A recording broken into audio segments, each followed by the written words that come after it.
Bonjour, c'est Ursule encore. On est le 30 juin 2021. Alors, je viens sur la trompette aujourd'hui encore et je viens proclamer le retour de notre Seigneur Jésus-Christ. Soyez bénis. Amen. Et soyons encouragés parce que le Seigneur Jésus, Amen, est en train de rassembler ses enfants. Et je prie que tous nous faisions partie du voyage. Amen. Tous, que nous puissions prendre part au voyage. Je prie que tous, que nous puissions être pêchés dans le filet de notre Seigneur Jésus-Christ. Amen. Ce serait extraordinaire, ce serait merveilleux. Amen. Et pour cela, on a besoin de se préparer, n'est-ce pas?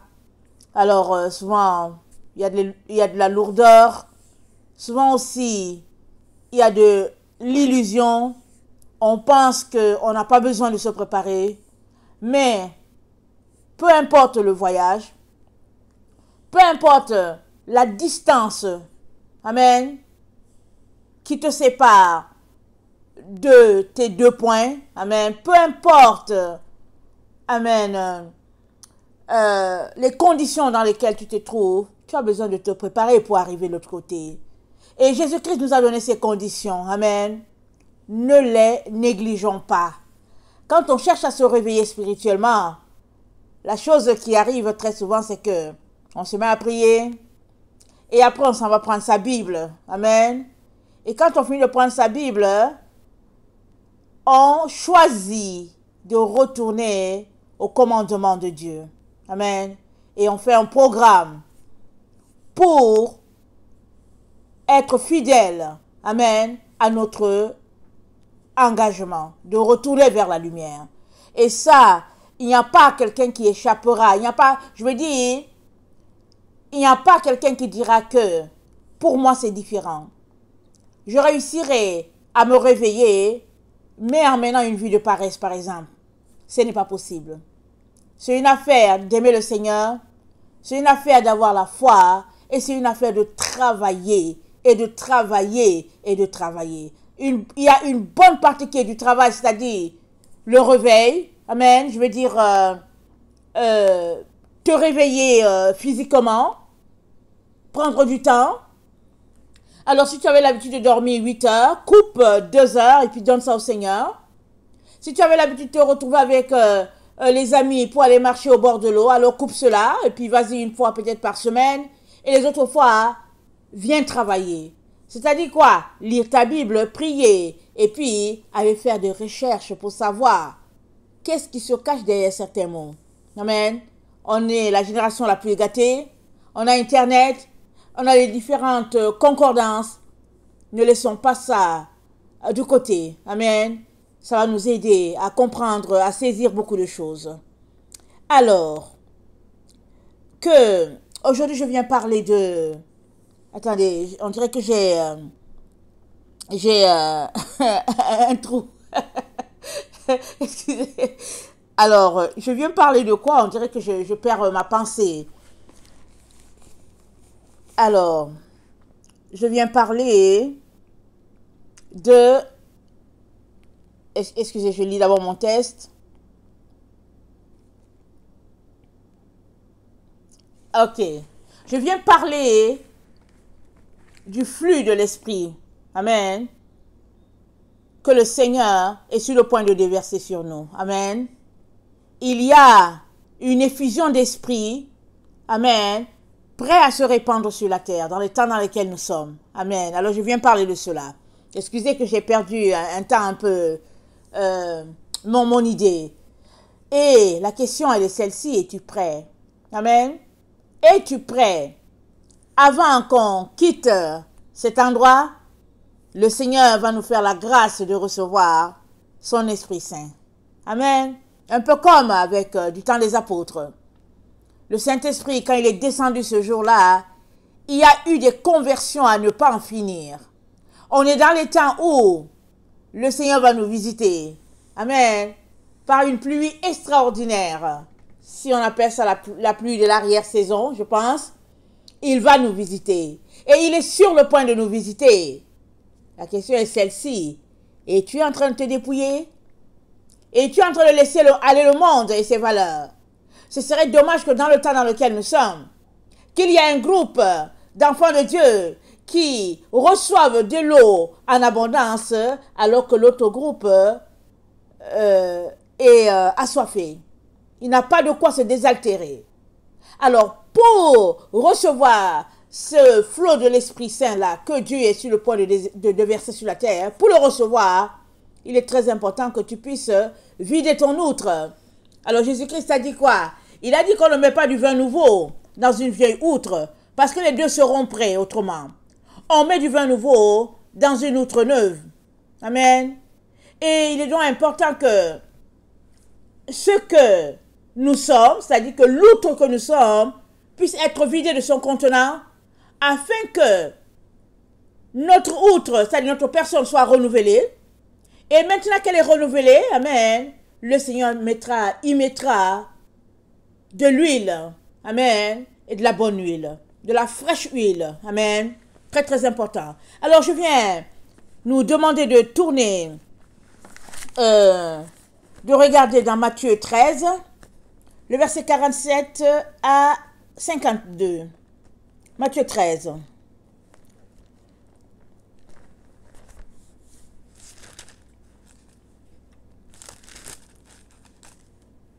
« 47 à 52.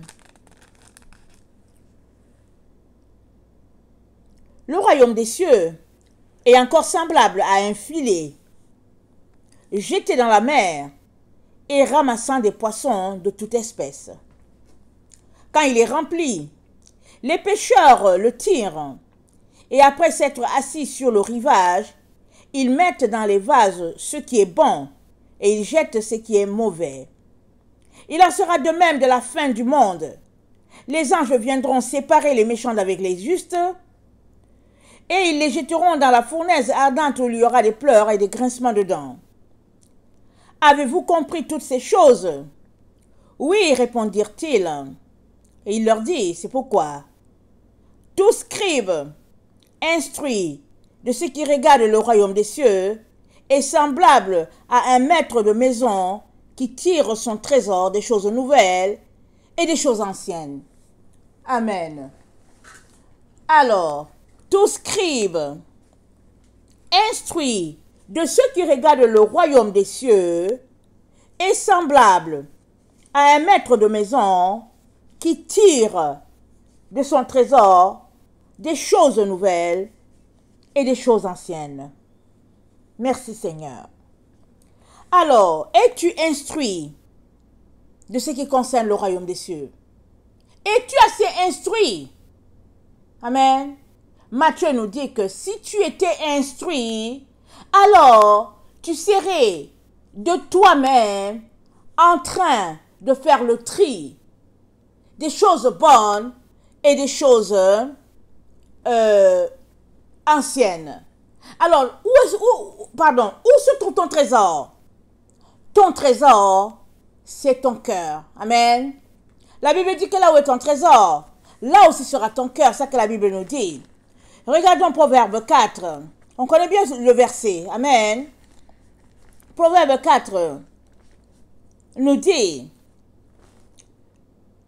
mon fils, le verset 20, sois attentif à mes paroles, prête l'oreille à mes discours, qu'ils ne s'éloignent pas de tes yeux, garde-les dans le fond de ton cœur. Amen. Dieu nous demande de garder ses discours à lui dans le fond de notre cœur, ou bien dans le fond de nos cœurs, car c'est la vie pour ceux qui les trouvent, c'est la santé pour leur corps. Si dans ton cœur, c'est-à-dire dans tes entrailles, c'est-à-dire dans tes profondeurs, c'est-à-dire dans chaque cellule de ton être, si se trouve là-bas, amen, la parole de Dieu, amen, qui n'est que vie, si c'est là, logé dans tes entrailles, alors la parole de Dieu nous dit, c'est la santé pour notre corps et c'est la vie aussi, amen, pour notre corps. Et le Seigneur continue au verset 23 en train de nous dire de garder notre cœur plus que toute autre chose, car de lui viennent les sources de la vie. Amen. Notre cœur est appelé, amen, à rester un lieu pur, un lieu propre, amen, un lieu sans tache, parce que la Bible nous dit, les sources de la vie sont dans notre cœur. Mais où est notre cœur? Je viens déjà dire que c'est nos entrailles. Et nos entrailles sont attachées, amen, sont rattachées au Père. Parce que nous sommes liés, amen, par le Père. Nous venons de lui, nous sommes sortis de lui et il nous a envoyés sur la terre. Il y a une corde invisible qui nous lie à Dieu le Père, amen. Si nous n'en sommes pas conscients, alors je viens vous informer. Maintenant, si tu es conscient, il est très très important que cette corde ne soit pas coupée. Parce que le péché, les ténèbres font que, à un moment donné, cette corde peut être coupée. Et puis tu es projeté tout simplement loin de Dieu, comme Satan qui a perdu sa place auprès de Dieu.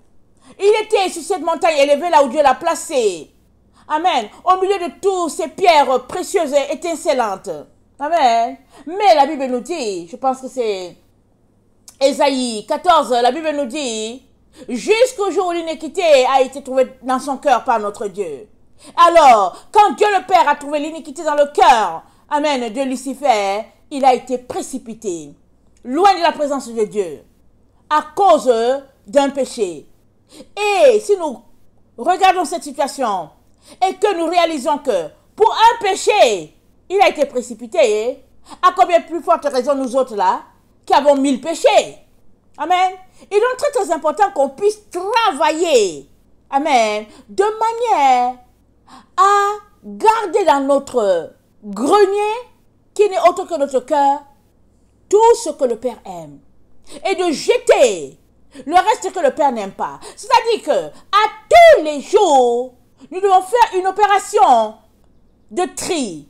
Nous devons faire le ménage à tous les jours pour jeter ce que le Père n'aime pas et puis garder ce que le Père aime. Alors c'est pourquoi il nous dit, garde ton cœur plus que toute autre chose. C'est-à-dire que s'il y a quelque chose que tu tiens vraiment précieusement, le Père dit que ce soit ton cœur. Et là où est ton trésor, là est ton cœur. Alors, si Jésus c'est ton trésor, ton cœur est là-bas, là où il y a Jésus. Si Jésus c'est pas ton trésor, eh bien voilà. Mais si c'est Jésus ton trésor, alors ton cœur y est. Il est donc très très important, hein, amen, que nous puissions écarter de notre bouche toute fausseté.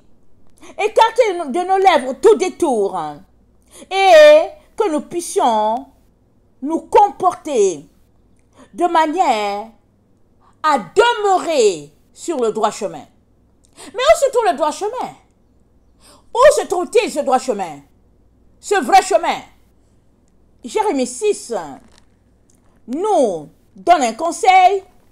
Le prophète Jérémie qui a marché proche de Dieu, maltraité, humilié, amen, traîné dans la boue, mais il n'a pas laissé tomber son Dieu. Il dit dans Jérémie 6, c'est dit, le verset 15, ils seront confus, car ils commettent des abominations. Ils ne rougissent pas, ils ne connaissent pas la honte. C'est pourquoi ils tomberont avec ceux qui tombent. Ils seront renversés quand je les châtierai, dit l'Éternel. Ainsi parle l'Éternel. Placez-vous sur les chemins, regardez, et demandez quels sont les anciens sentiers. Quelle est la bonne voie? Marchez-y, et vous trouverez le repos de vos âmes. Mais ils répondent, nous n'y marcherons pas. J'ai mis près de vous des sentinelles. Soyez attentifs au son de la trompette, mais ils répondent, nous n'y serons pas attentifs, c'est pourquoi écoutez, nation. Sachez ce qui leur arrivera, assemblée des peuples. Écoute, terre. Voici, je fais venir sur ce peuple le malheur, fruit de ses pensées, car ils n'ont point été attentifs à mes paroles. Le malheur vient sur nous, parce que nous avons rejeté la parole de Dieu. Et quelle est cette parole? Il nous dit, garde ton cœur plus que toute autre chose, de lui viennent les sources de la vie. Et il nous dit que nous sommes dans le temps où il s'apprête à mettre un groupe en sécurité alors que l'autre groupe sera livré. Pourquoi? On est dans le temps de la récolte. Dieu l'a dit. Les générations sont passées et quand chaque génération arrivait, elle s'est demandé si c'était elle.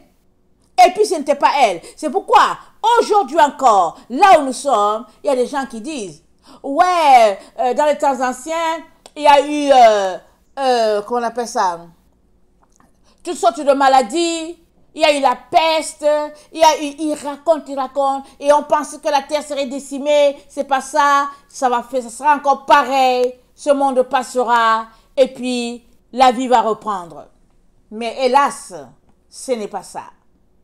On est arrivé dans le temps où, amen, Dieu est en train tout simplement de boucler toutes choses, afin que ce qui a été dit, ou bien ce qui a été prédit par les différents apôtres, les différents prophètes, puisse se réaliser, puisse s'accomplir dans notre génération. Maintenant, tu n'auras la certitude de cela que si toi-même tu te lèves et tu te mets, amen, à fouiller dans ton grenier, qui est ton trésor, pour ôter ce qui est mauvais, et puis garder ce qui est bon. C'est-à-dire qu'à partir du moment où tu ne fais rien pour faire le ménage, rien ne sera fait. Aucune révélation ne te viendra. Mais quand tu choisiras de demeurer à l'école du Seigneur, faisant le ménage, pour que, quand Jésus viendra, en toi, il ne trouve que de bonnes choses, alors les révélations tomberont sur toi. Et tu seras étonné d'entendre des paroles venant de notre Père lui-même, et tu seras étonné de réaliser qu'on est si proche du moment où nos yeux le verront face à face. Alors, notre texte nous dit qu'il en sera de même à la fin du monde. Bon, on est dans la fin de notre génération, amen. Et le texte nous dit, les anges vont venir séparer les méchants d'avec les bons. Il y a des personnes qui sont étiquetées méchantes. Il y a des personnes qui sont étiquetées bonnes. Mais il y a d'autres personnes, au fait, qui se retrouvent tout simplement à poser des actes de méchanceté. Alors qu'ils sont enfants de Dieu. Et Dieu nous demande de nous en défaire. Et cela, ça se passe par une vie de prière, une demande de pardon, dans peut-être un temps de jeûne, renoncement aux œuvres de la chair, pour venir devant Dieu, dans l'humilité, dans la souffrance, pour dire, Père, j'ai péché. C'est de venir dans un cœur brisé, un cœur contrit pour dire, j'ai fait ce qui est mal, ce que j'ai fait, c'est pas bien. Viens me nettoyer et aide-moi de reprendre ma course. Parce que le Père ne veut pas qu'on reste par terre. Il veut qu'on reprenne notre course et qu'on court de manière à arriver au but. Regardez l'enfant. Amen. Tous les enfants. Si vous avez un enfant qui a 15 ans, c'est parce qu'il a d'abord un jour eu un jour. C'est parce qu'il est tombé plusieurs fois et qu'il s'est mis à marcher. C'est parce qu'il a commis plusieurs erreurs et que maintenant, il peut être vraiment un bon guitariste, par exemple. Parce qu'il a essayé, et puis finalement, il est arrivé à un stade où il essayait, et puis ça jouait le bon son. Tout cela pour dire que si tu ne veux pas tomber, alors tu n'apprendras pas. Amen. Alors si tu es tombé dans un acte de méchanceté, dans une situation vraiment qui te fait honte, relève-toi, reprends ta course. Amen. Et c'est ainsi que tu ôteras la méchanceté de devant ta face, ou bien de devant, ou bien dans ta vie. J'ai cité la méchanceté. Ça peut être un autre péché. Amen. Ça peut être autre chose qui a une emprise sur toi, de telle sorte que tu n'arrives pas à voir le temps dans lequel nous sommes. Ça peut être une chose qui a une telle emprise sur toi que les écailles te cachent de voir la gloire de Dieu. On est dans le temps où le Seigneur est sur le point de nous donner la pluie de l'arrière-saison. Et il est sur le point, c'est sur le bord Mais recevras-tu cette pluie? Ou cette pluie s'abattra-t-elle sur toi de telle sorte que finalement tu seras écrasé? Je suis sûre que tu aimerais bénéficier de cette pluie. Je suis sûre que tu aimerais sauter dans la pluie et te mettre à jouer dans la pluie. Amen. Et comme le Seigneur m'a montré, c'est pas tout le monde qui jouera dans la pluie, sous cette pluie-là. Plein de personnes aimeraient bien se réjouir de cette pluie-là. Mais pour certaines personnes, ce sera les pleurs, les larmes. Pourquoi? Parce que la pluie s'abattra sur eux de manière vraiment à les enlever carrément du chemin. La seule manière pour toi de profiter de la pluie et de jouer dedans et de sauter et de t'amuser, amen, c'est que dans le temps où nous sommes, que tu sois en train de faire le ménage dans ton grenier. Jeter ce qui a jeté et puis garder ce que le Père aime afin que tu sois le reflet de sa gloire, déjà là en ce temps-là. Et parce que tu auras fait le ménage, il viendra, il t'ajoutera un plus encore pour que tu puisses encore répandre aussi cette pluie-là autour de toi et que le plus grand nombre puisse venir. Alors, le verset 52 nous dit, c'est pourquoi tout scribe instruit de ceux qui regardent le royaume des cieux est semblable à un maître de maison qui tire de son trésor des choses nouvelles et des choses anciennes. C'est-à-dire que si tu es instruit en ce qui concerne les choses du royaume du Père, alors tu es un homme béni. Parce que tu as une notion, tu as une compréhension que les autres n'ont pas. Et la compréhension que tu as, c'est que tu es appelé à te sanctifier. La Bible dit, on cherchait la paix et la sainteté, sans laquelle, la sanctification, pardon, sans laquelle il ne verra Dieu. Alors, deux éléments importants. Mais ces deux éléments-là, ça te prend ton tour pour arriver. Parce que, qui dit sanctification, dit renoncement aux œuvres de la chair, et puis dit du temps en masse pour pouvoir passer dans la présence de Dieu et remplir sa lampe, amen, d'huile. Amen, ça, c'est tout un travail. C'est des heures de travail, des heures agréables dans la présence de Dieu. Mais il faut que tu viennes. Amen. Alors, Jérémie donc, 6 nous dit, nous donne le conseil de notre Dieu de retourner sur l'ancien chemin. Parce que sur l'ancien chemin, on trouvera du repos pour nos âmes. Et l'ancien chemin, Dieu nous l'a amené par les mains de Moïse.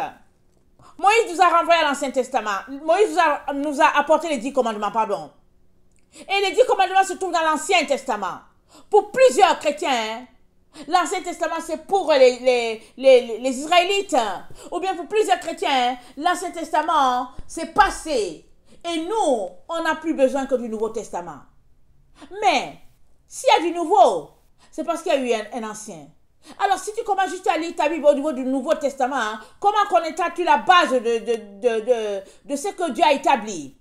Comment auras-tu une notion de la doctrine pour laquelle tu es appelé à marcher?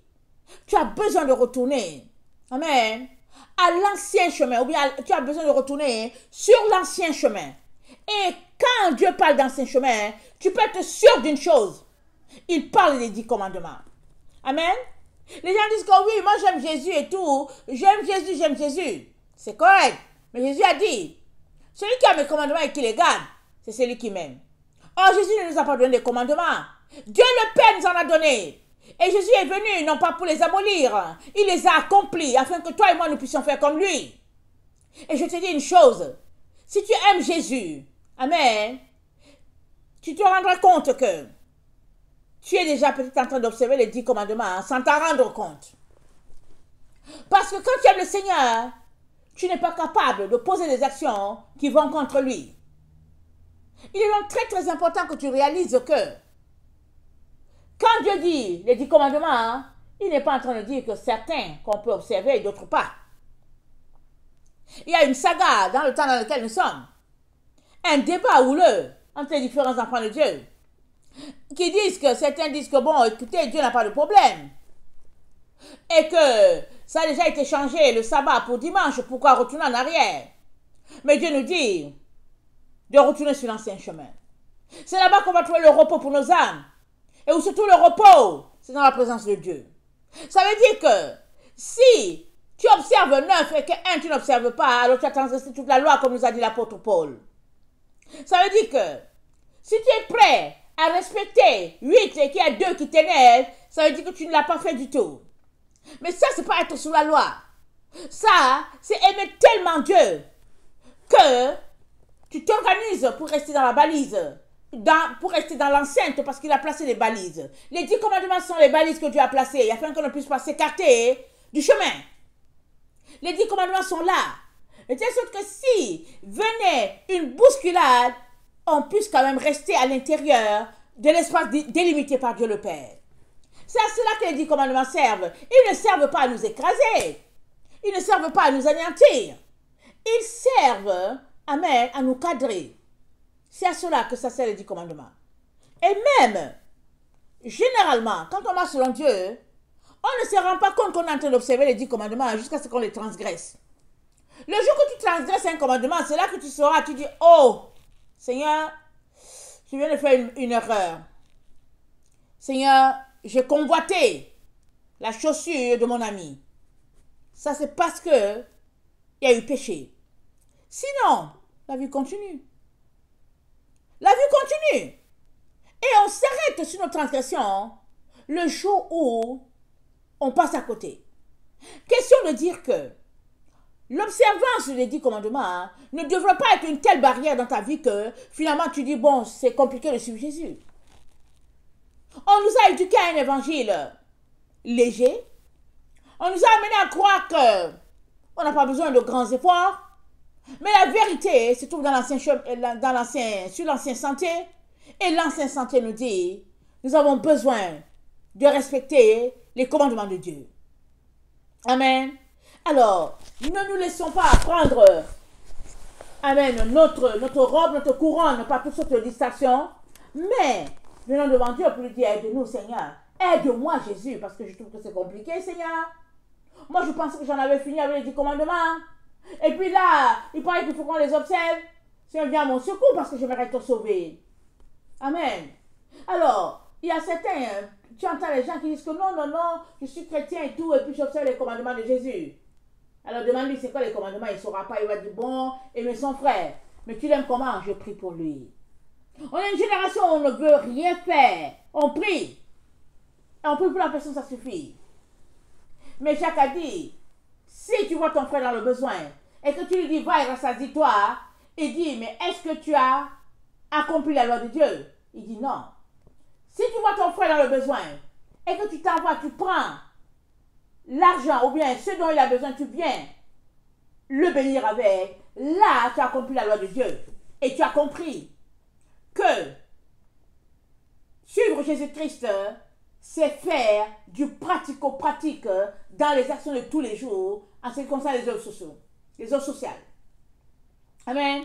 Très très important de pouvoir marcher, amen, avec les 10 commandements là au niveau de nos frontaux. Pas comme une charge, pas comme quelque chose avec un lourd fardeau, non, non, non. C'est tout simplement que quand tu aimes le Seigneur, tu fais tout pour ne pas l'offenser. Et ne pas l'offenser, ça reviendrait à observer les 10 commandements, amen, et à les mettre en pratique. Alors, le Seigneur donc nous invite donc à demeurer en Christ. Demeurer en lui. Alors, demeurer, c'est quoi? C'est faire ta maison dans Jésus. C'est ça, demeurer. Ça veut dire quoi? Ça veut dire prendre le temps pour lire la parole de Dieu, la décortiquer, prier, méditer là-dessus. C'est ça, demeurer.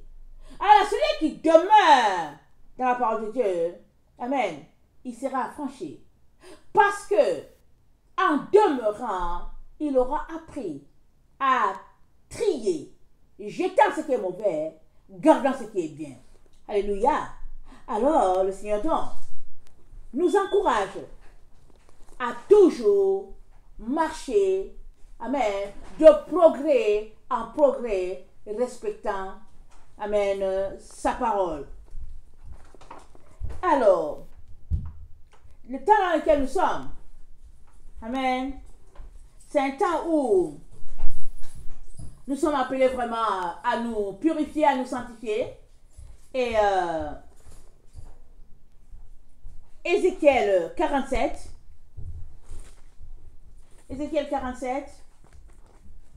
nous informe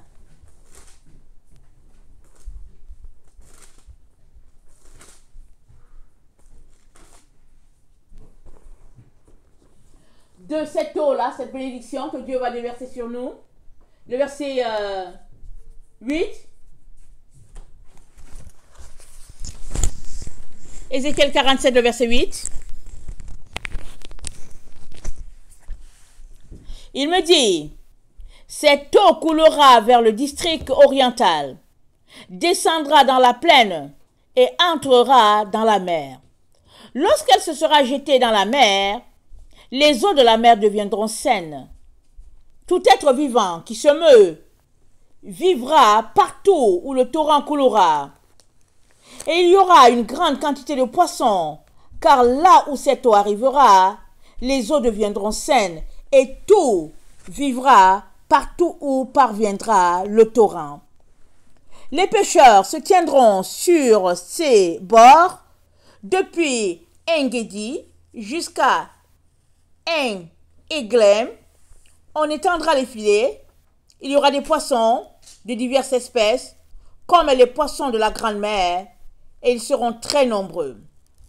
Je vais m'arrêter là. Cette eau coulera vers le district oriental. Amen. Ça parle, amen, de ce temps déjà dans lequel nous sommes, où l'eau de Dieu, qui n'est autre que sa parole, ça va couler. Et ça nous dit que pendant que la parole de Dieu va couler, amen, tout être vivant qui se meut vivra par ce torrent d'eau-là. C'est quoi? C'est la parole pure de Dieu qui nous est dispensée dans le temps dans lequel nous sommes. Amen. Et qui se répandra jusqu'à dans le millénium. Nous sommes déjà dans le temps où la pure parole de Dieu est en train d'être prêchée sur la terre. Amen. Alors, si tu ne l'as pas encore distingué, ouvre tes yeux. Il y a deux types d'évangiles. Amen. Sur la terre en ce moment où nous sommes. Il y a l'évangile. Amen. Où on est un peu tiède, ou bien où tout nous est permis, voilà, disons ça comme ça, pourvu que on reste dans certaines normes, tout nous est permis. Alors, l'autre évangile, où c'est retournons à ce que les apôtres nous ont enseigné. Alors, cet évangile-là, pur-là, tel que apporté par les apôtres, c'est cet évangile-là, et cette parole-là, qui est l'eau pure qui coulera jusqu'à dans le millénium. Amen. Et le Seigneur nous dit que là où cette eau arrivera, les eaux deviendront saines. C'est-à-dire que quand la parole pure de Dieu arrive quelque part et que tes oreilles sont attentives à cela, si tu veux vraiment changer ta vie, tu la changeras. Mais si tu te mets à condamner la parole, si tu te mets à rabrouer, si tu te mets à mépriser, amen, cette eau-là, quoique étant arrivée chez toi, tu ne pourras pas la boire. Parce que tu lui donnes une valeur zéro. Tu lui donnes une valeur nulle. Elle ne peut donc pas t'aider. Mais si tu voyais en cette eau une eau pure et limpide, alors elle te désaltera et puis elle te lavera. Amen. Elle te donnera d'être prêt et propice pour l'effusion de l'esprit dans le temps dans lequel nous sommes. Amen. Alors c'est dit que des poissons de diverses espèces se retrouveront pris dans le filet. Alors c'est qui les poissons? Quand Jésus a parlé de poissons, amen, il a parlé de vous et moi, parce que les poissons c'est les nations. C'est la pêche. Amen. Pour le royaume de Dieu. Et Jésus est venu, il a commencé à parler de pêche en ce temps avant. Les Juifs, ou bien les Israélites, juste remplis du fait qu'ils sont enfants d'Abraham et les autres nations n'avaient pas droit. Ils pouvaient juste venir regarder, mais ils n'avaient pas accès. C'était tellement compliqué parce que c'était uniquement le Dieu d'un peuple. Mais Dieu travaillait, amen, de manière à ce que le Dieu d'Abraham soit le Dieu aussi de tous ceux-là qui le voudront. Et nous sommes là dans ce temps où, si nous nous réclamons vraiment d'Abraham, ce n'est pas le fait de dire que je suis sauvé, ce n'est pas le fait de dire que je suis baptisé, qui va faire que tu bénéficieras de cette eau-là.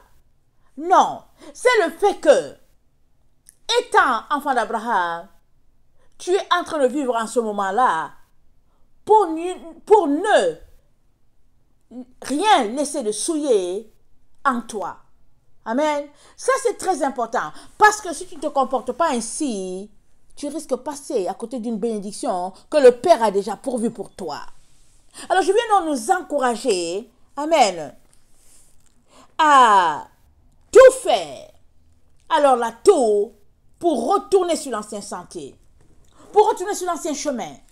Je viens nous encourager, alors que tu es réveillé, je t'encourage aussi à réveiller les autres personnes. Et ne t'arrête pas de te dépouiller, de vider l'outre. Ne t'arrête pas de vider ton outre. L'outre, ce n'est que toi-même. Arrête d'argumenter. De dire que, ouais, dans le fond, c'est comme si... Arrête ça. Va demander au Seigneur si ce que tu entends, c'est vrai. Et si tu dis que c'est vrai, cours changer les choses que tu dois changer. Parce que le Seigneur aimerait que tu puisses bénéficier de cette eau-là, de cette pluie de l'arrière-saison qu'il est sur le point de déverser sur l'humanité entière. Oui, il est sur le point. Il est sur le point. Et je prie ma soeur, mon frère, que tu puisses bénéficier de cette eau-là, t'en rafraîchir, te laver avec, te désaltérer, et puis le donner aussi à quelqu'un d'autre. Voilà pourquoi, dans la vidéo d'hier, la pêche miraculeuse, amen, pardon, les 153 gros poissons et le retour du Seigneur, ça nous a dit que, ça nous a parlé de deux capis, amen, le tour, amen. Cette eau-là passera et fera le tour de la terre, amen. Et partout où cette eau passe, amen, elle draine avec elle un bon nombre d'enfants de Dieu. Amen. Elle les emporte avec elle. Et en plus de cela, elle les nettoie, elle les purifie. Amen. Afin que ce groupe de personnes-là soit propice à l'œuvre du royaume. Alors, mes frères et sœurs, il est question tout simplement de faire le bon choix. Et le bon choix, ce n'est pas de contester, ce n'est pas d'argumenter. Le bon choix, c'est de se demander où se trouvent, amen, Seigneur, les différents éléments pour que je puisse être transformé. Il faudrait d'abord reconnaître ton état. Amen. Il faudrait que tu te regardes à travers le miroir spirituel, que tu reconnaisses qui tu es. Ce n'est pas grave si tu es rempli de péché. Ce n'est pas ça l'histoire. L'histoire la plus importante pour toi, c'est que Jésus veut transformer ton péché, amen, l'effacer, afin que tu repartes à zéro. C'est ça la chose la plus importante. Ce n'est pas le péché. Amen. Ce n'est pas ta méchanceté. Ce n'est pas ton mensonge. La plus importante, c'est que Jésus veut prendre ta méchanceté et la transformer en bonté. Il veut prendre ton mensonge et puis l'effacer, le ramener au stade de vérité. Mais pour cela, tu as besoin de reconnaître ton état. Tu as besoin de te reconnaître, de te regarder dans le miroir pour dire, oui Seigneur, je suis un voleur. Je suis un voleur, Jésus. Viens à mon secours. Tu as besoin d'être à cet état, à ce niveau-là. Et seulement là, quand tu seras à ce niveau-là, que Jésus-Christ viendra. Et il t'aidera à remonter. Amen. Alors que tu es là à terre, abattu, souffrant, agonisant à cause de ton égarement, Jésus viendra te trouver là, à terre. Et il te prendra, il te relèvera. Et il te fera remonter. Amen. Jusqu'à te faire asseoir sur sa montagne sainte. Alors je ne sais pas ce qui t'empêche. Est-ce l'orgueil? Est-ce l'illusion? Est-ce une certaine compréhension des Écritures, je ne sais pas c'est quoi. Mais là où nous sommes là, il n'y a que ceux-là qui auront vidé leur outre, qui recevront cette pluie-là, cette bénédiction-là. Il n'y a que ceux-là qui recevront cette bénédiction-là. Et moi, j'aimerais que tu la reçoives. Amen. Je prie que tu la reçoives. Je me positionne aussi pour pouvoir la recevoir. Je fais tout, je dis Seigneur, je n'aimerais pas passer à côté. Et pour cela, tu as besoin de travailler sur toi-même. Tu as besoin de reconnaître ton état de pécheur. Et tu as besoin de travailler.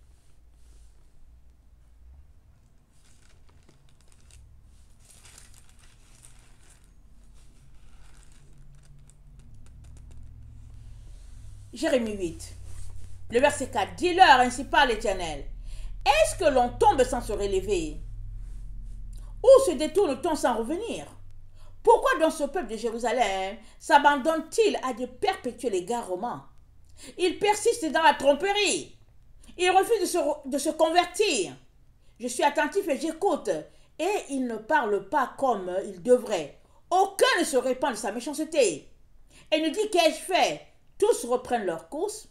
Comme un cheval qui s'élance au combat. Même la cigogne connaît dans les cieux sa saison. La tourterelle, l'hirondelle et la grue observent le temps de leur arrivée. Mais mon peuple ne connaît pas la loi de l'Éternel. Mais comment pouvons-nous dire? Nous sommes sages. La loi de l'Éternel est avec nous. C'est bien en vain que c'est mise à l'œuvre la plus mensongère des scribes. Les sages sont confondus. Ils sont consternés. Ils sont pris. Voici, ils ont méprisé la parole de l'Éternel. Et quelle sagesse ont-ils? Amen. Tu ne peux pas t'appeler sage si la loi de l'Éternel n'est pas, amen, le pilier sur lequel tu t'appuies et tu vis. Tu ne peux pas. C'est pas possible. Alors Dieu dit, comment peuvent-ils s'appeler?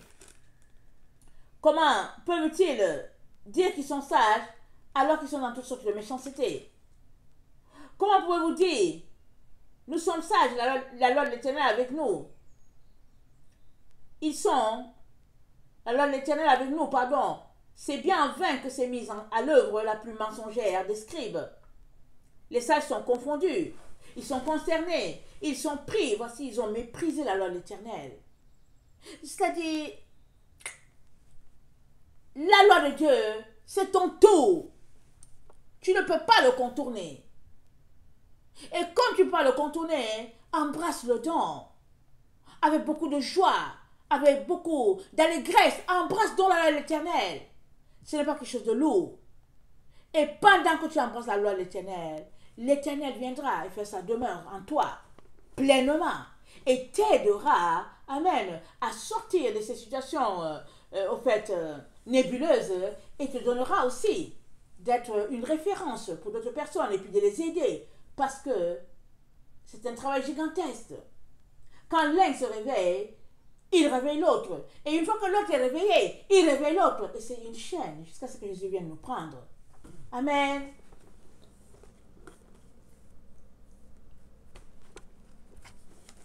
Apocalypse.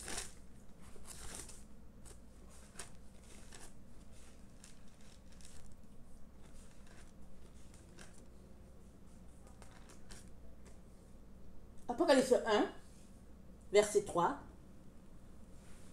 Heureux celui qui lit et ceux qui entendent les paroles de la prophétie et qui gardent les choses qui sont écrites, car le temps est proche. Je répète, heureux celui qui lit et ceux qui entendent les paroles de la prophétie et qui gardent les choses qui sont écrites, car le temps est proche. Ça fait 2000 ans, plus de 2000 ans que l'apôtre Jean a dit ça. À combien plus forte raison le temps est-il proche maintenant que nous sommes en 2021? Et le Seigneur te dit, nous sommes dans la dernière minute de la dernière minute de la dernière minute. C'est là que nous sommes. Mais que fais-tu? Continues-tu de marcher dans ton orgueil? Dans ta fierté? Continues-tu de dire que ouais, c'est pas encore le temps? Et puis, qu'est-ce que tu es en train de faire là où tu es là? Il y a un seul projet, mon frère et ma soeur, qui vaille la peine d'exister dans ta vie. C'est le projet de te dépouiller de tout ce que le Père n'aime pas. C'est le projet de puiser dans ton trésor, amen, les choses nouvelles, amen, et les anciennes choses. Je ne sais pas, attendez, il faut que je le relise là. Il faut que je cite mal ce qu'on vient de lire dans Matthieu. Matthieu 13, c'est le temps. C'est dit, tout scribe instruit de ceux qui regardent le royaume des cieux est semblable à un maître de maison qui tire de son trésor des choses nouvelles et des choses anciennes. Qu'est-ce que ça veut dire? Ça veut dire que tu vas sur l'ancien chemin, tu prends cela, tu gardes. Amen. Et tu viens aussi sur le nouveau chemin, là où tu es là, pendant que tu es en train de marcher, tu regardes, qu'est-ce que tu fais? Qu'est-ce que tu as en toi qui est bon, tu le gardes, et le reste, tu le jettes.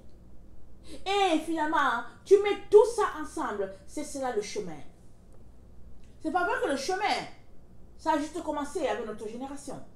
C'est pas vrai que le chemin, ça a juste commencé avec les apôtres. Non, le chemin, Dieu l'a établi depuis la Genèse. C'est de retourner à la Genèse pour savoir qu'est-ce qu'il a dit à Adam et Ève. De prendre cela. Et puis de continuer ta marche, de voir qu'est-ce qu'il a dit à Enoch.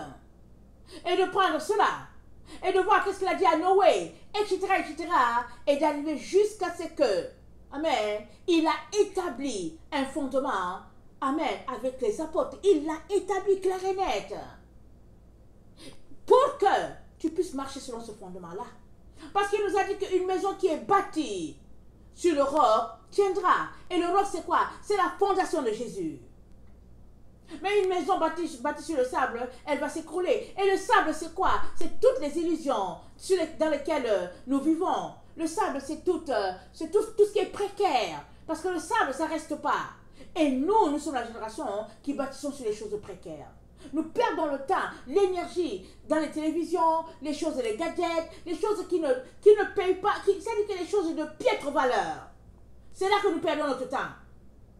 Alors que le Seigneur nous encourage et nous exhorte à prendre le temps devant lui. Alors que nous sommes assidus dans sa présence en train de prendre du temps pour chercher sa face, amen, il renouvelle en nous son trésor en nous. Il renouvelle son trésor en nous. Si bien que, quand viendra le moment de déverser de son huile dans notre outre, il verrait tout simplement une outre nettoyée et propre. Et il verrait aussi, amen, une personne volontaire, désireuse de recevoir ce que Dieu a. Amen. Ça, c'est très, très important. C'est vraiment très important. Il n'y a pas autre chose, il n'y a pas un autre secret caché là derrière. Alors, quand tu vois deux personnes marchant avec le Seigneur, tu vois une, exemple, qui est remplie, et l'autre n'est pas remplie. Va regarder dans leur vie qu'est-ce qui se passe. Vas-y regarder. Tu verras que l'une qui est remplie, amen, lit sa Bible, prie, travaille. Quand je dis travail, c'est-à-dire que prend du temps avec le Seigneur, se dépouille, alors que l'autre fait tout simplement le contraire. L'autre est dans les choses du monde, et l'autre finira avec les choses du monde, alors que l'autre est dans les choses de Dieu, et puis cette personne finira dans les choses de Dieu. Et le choix est le tien. Amen. Nul ne te force, mais tu dois arriver à la compréhension. Amen. Ou bien tu dois arriver à réaliser que c'est à toi de décider du sens que tu veux donner à ta vie. Amen. C'est à toi de décider. Si tu décides que tu veux aller avec Jésus pleinement, Jésus sera tout simplement heureux de t'aider. Si tu refuses, il ne te forcera pas. Parce que le libre arbitre, Jésus te l'a donné. Jésus t'a donné le libre arbitre, il a dit, c'est à toi. Ça, c'est la chose que tu as. C'est la chose précieuse que tu as. C'est la chose précieuse que j'ai. Jésus nous l'a donné. Personne ne peut nous l'arracher. Mais, c'est à nous de décider ce que nous voulons faire. Amen. De cette volonté-là que Dieu nous a donnée, c'est un cadeau. C'est très précieux. Adam et Ève ne l'ont pas réalisé. Ils se sont laissés voler la chose la plus précieuse que Dieu leur a donnée. Amen. Dieu leur a donné la vie. Et ils ont donné accès à la vie. Amen, que Dieu leur a donnée en cédant leur volonté au diable. Chaque jour, le diable travaille à venir pour que nous lui cédions notre volonté. Mais à toi de décider que ta volonté, tu vas la céder à Dieu. Et une fois que tu cèdes ta volonté à Jésus-Christ, Jésus-Christ vient donc travailler en toi, puisque tu as cédé ta volonté à Christ. Jésus ne fait pas du forcing. Il ne va pas prendre le bâton pour taper ça sur toi. Non, non, non, il ne fait pas du forcing. Il te demande ce que tu veux. Il te demande, est-ce que tu veux que je travaille en toi? Tu dis oui, Seigneur. Il dit ok, envoyez le bâton. C'est maintenant qu'il dit envoyez le bâton. Parce que s'il faut enlever le vice qui est là par le bâton, alors ben, le bâton va faire son travail en toi. Amen. Alors, c'est pour dire que le Seigneur nous aime tellement que il ne ménagera de rien, il ne laissera rien tomber pour nous mettre sur les rails. Si cela, ça demande vraiment une méthode de traitement assez dure, il utilisera cette méthode-là pour nous dresser. Et allons-y toujours dans le sens de Dieu. Amen. Quand le Seigneur te donne une direction là, ne va pas voir l'autre, hein, pour dire, tu sais quoi, le Seigneur m'a dit que, au fait, il me dit d'aller prendre un mois à l'Himalaya. Exemple. Ne va pas dire ça aux gens. Ils vont te dire, mais tu vas vivre de quoi? Himalaya, est-ce que tu sais où c'est? Ils vont commencer à te décourager et tout ça. Ne dis pas, reste tranquille. À un moment donné, ils vont dire, mais attends, est-ce que tu vois Jacob? On dit, ah, ça fait longtemps que je l'ai vu. On dit, mais il est où? On ne sait pas où il est. Jacob a tout simplement disparu. Jacob est allé se réfugier à l'Himalaya où Jésus lui a dit d'aller. Et une fois qu'on le reverra encore, on dit, hé, tu étais où? J'étais à l'Himalaya. Ah bon? Qu'est-ce qui s'est passé? Et là, tu peux raconter. Mais pourquoi tu ne nous as pas dit? Je n'ai pas jugé nécessaire. Amen. Parce que tous ceux-là qui veulent la proximité avec Dieu, amen, tous ceux-là sont appelés à marcher tranquillement avec Dieu, sans attirer l'attention et le regard. Parce que Satan va utiliser les personnes qui sont autour de toi pour t'empêcher d'arriver à destination. Tu as un point de départ, amen, que Dieu t'a donné. Tu as aussi un point d'arrivée. Ce n'est pas le mien. Mon point de départ, amen, je suis venu sur cette terre à une époque donnée. Amen, le Seigneur m'a touché à un moment donné. Et il sait quel est mon point d'arrivée. Et ce n'est pas le même que le tien. Je ne peux donc pas marcher sur tes traces. Amen. Je suis appelé à marcher sur mes propres traces. Toi aussi, tu es appelé à marcher sur tes propres traces. Lui aussi, il marche sur ses propres traces.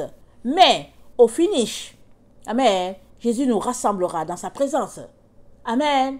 Il est donc très, très important, mes chers frères et chères sœurs, que nous puissions prendre conscience de cette vérité-là. Amen. Et nous vider complètement des choses, des œuvres mortes, afin que, quand cette pluie la descendra, amen, qu'on puisse vraiment la recevoir pleinement. Amen. Ça fait il y a 2 fois que j'ai vu la pluie. Amen. Et je la regardais de ma fenêtre. Mais dans le réel, je ne vois pas la pluie. Ok, je ne vois pas la pluie. Mais quand je regardais à travers ma fenêtre, à travers mon rideau, je voyais la pluie.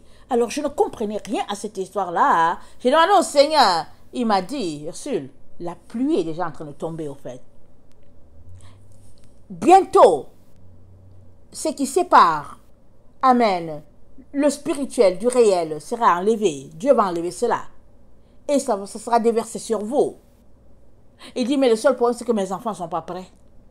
Ils sont encore dans les choses futiles. Hein. Ils sont encore en train de courir après ce qui ne rassasie pas. Il dit, encourage, exhorte, réveille-les à se préparer. Amen. À se vider de tout ce qui n'est pas utile. Amen. Nettoyez l'intérieur de l'outre, afin que quand Dieu déversera cette eau-là, ce soit de l'eau vraiment, de l'eau en abondance pour tout un chacun. Évidemment, le Seigneur te donnera l'eau en fonction de ton outre. Si tu viens avec une outre de 2 litres, ben voilà, tu auras 2 litres. Mais si tu viens avec une outre de 100 litres, tu auras 100 litres. Alors moi, je t'encourage à apporter le maximum d'outres que tu as à ta possession. Quand Élie est arrivé chez la femme veuve, il a dit, envoyez-moi les bidons. Alors, elle est allée chercher chez les voisins, tout ça, des bidons pour pouvoir avoir de l'huile. Je ne sais pas si c'est Élie ou Élisée, je ne me rappelle plus exactement l'histoire, mais le prophète, amen, disons-le comme ça. Et Élisée s'est mis à remplir, il s'est mis à remplir, et à un moment donné, il a dit, donne-moi encore une autre outre. Elle a dit, il n'y avait plus d'outre. Et l'huile a cessé de couler. Quand il n'y avait plus d'outre, l'huile a cessé de couler. Et il lui a dit, va et vends cela et vis avec cet argent, toi et ton fils. Amen. Un exemple vraiment propice pour la situation dans laquelle nous sommes. Quelle est la quantité de ton outre? Veux-tu beaucoup? Dieu te donnera beaucoup. Veux-tu tout simplement un seul litre? Tu auras un seul litre de l'eau pure. Mais, arriveras-tu? Amen. Parce que si Jésus vient nous remplir, c'est pour qu'on puisse pouvoir tenir jusqu'à ce qu'il vienne. Alors si tu as juste un seul litre là, dans ton outre, est-ce que tu vas tenir jusqu'à ce que Jésus vienne?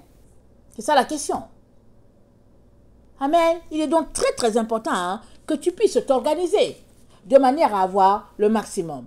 Et comme l'apôtre Jean nous a dit, amen, je le répète encore, il a dit ceci, excusez-moi, heureux celui qui lit et ceux qui entendent les paroles de la prophétie et qui gardent les paroles qui y sont écrites, car le temps est proche. Amen. Que le Seigneur bénisse sa parole. Je vous aime beaucoup et Dieu davantage. Maranatha, Jésus revient. Amen et amen.